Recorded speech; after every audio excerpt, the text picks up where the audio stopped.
Christmas cake ഉണ്ടാക്കാൻ dry fruits soak ചെയ്താലോ? ആദ്യം നമുക്ക് കുറച്ച് ഉണക്കമുന്തിരി ആഡ് ചെയ്യണം. ഞാനിതിന് ഓരോന്നിനും അളവൊന്നും പ്രത്യേകിച്ച് പറയുന്നില്ല. എൻ്റെ കയ്യിലുള്ള കുറച്ച് ഡ്രൈ ഫ്രൂട്ട്സ് അങ്ങ് എൻ്റെ പാകത്തിന് അങ്ങ് ആഡ് ചെയ്തേക്കുക. നിങ്ങൾക്ക് എല്ലാവർക്കും നിങ്ങളുടെ കയ്യിലുള്ള അവൈലബിൾ ആയിട്ടുള്ള ഡ്രൈ ഫ്രൂട്ട്സ് വെച്ചിട്ട് നിങ്ങൾക്ക് പിന്നെയും ഇതുപോലെ നമുക്ക് മിക്സിങ്ങിന് ആഡ് ചെയ്യാം. അപ്പം ഞാൻ ആദ്യം കുറച്ച് റീസൻസ് ആഡ് ചെയ്തു, അതുപോലെ തന്നെ കുറച്ച് ട്യൂട്ടി ഫ്രൂട്ടി ആഡ് ചെയ്തു, പിന്നെ കുറച്ച് ചെറി ആഡ് ചെയ്തു, പിന്നെ എൻ്റെ കയ്യിലുണ്ടായിരുന്നത് കുറച്ച് ക്രാൻബെറീസ്, പ്രൂൺസ്, ആപ്രിക്കോട്ട്സ് ഒക്കെയാണ്. അപ്പോൾ അതെല്ലാം ഞാൻ ചെറുതായി മുറിച്ച് ഇതിനകത്തോട്ട് ആഡ് ചെയ്തു.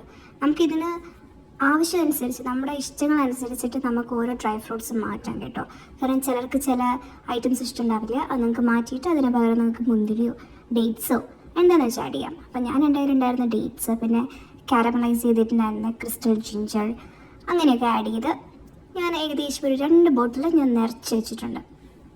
ഞാനിതിൽ റമ്മാണ് ഒഴിക്കുന്നത്. നിങ്ങൾക്കതിന് പകരം ഓറഞ്ച് ജ്യൂസോ അല്ലെങ്കിൽ ബ്രാൻഡിയോ വൈനോ ഒക്കെ ഒഴിക്കാം. കേക്ക് ഉണ്ടാക്കുന്നതിൻ്റെ അറ്റ്ലീസ്റ്റ് 1 വീക്ക് മുന്നെയെങ്കിലും നമ്മളിത് സോക്ക് ചെയ്ത് വെക്കാൻ ശ്രമിക്കണം. ഞാനൊരു 1 മന്ത് മുന്നെയെങ്കിലും അത് സോക്ക് ചെയ്ത് വെക്കണമെന്ന് വിചാരിച്ചതാണ്. പക്ഷെ അത്രയും ടൈമൊന്നും കിട്ടാത്തതുകൊണ്ട് ക്രിസ്മസിന് 2 ആഴ്ച മുന്നെയെങ്കിലും സോക്ക് ചെയ്ത് വെച്ചിട്ട് കേക്ക് ഉണ്ടാക്കാമെന്ന് വിചാരിക്കണം. അല്ലെങ്കിൽ ക്രിസ്മസ് എന്ന് പറയുമ്പോഴേ ആദ്യം മനസ്സിൽ വരുന്നത് പ്ലം കേക്കാണ്.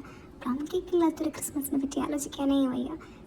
ഇവിടെ ക്രിസ്മസ് ആകുമ്പോൾ ഇന്ത്യൻ സ്റ്റോറിലൊക്കെ ചെറിയ പ്ലം കേക്കൊക്കെ അവൈലബിൾ ആണെങ്കിലും നാട്ടിലെ ടേസ്റ്റൊന്നും എനിക്കതിന് കിട്ടാറില്ല. അതുകൊണ്ട് ഇത്തവണ ഞാൻ തന്നെ ഒരു കേക്ക് ഉണ്ടാക്കിയാലോ എന്ന് വിചാരിച്ചേ. എന്താകുമെന്നൊന്നും അറിയില്ല. എന്തായാലും രണ്ടും കൽപ്പിച്ച് നമുക്കൊരു കേക്ക് ഉണ്ടാക്കി നോക്കാം. എന്താവും നമുക്ക് നോക്കാമല്ലോ.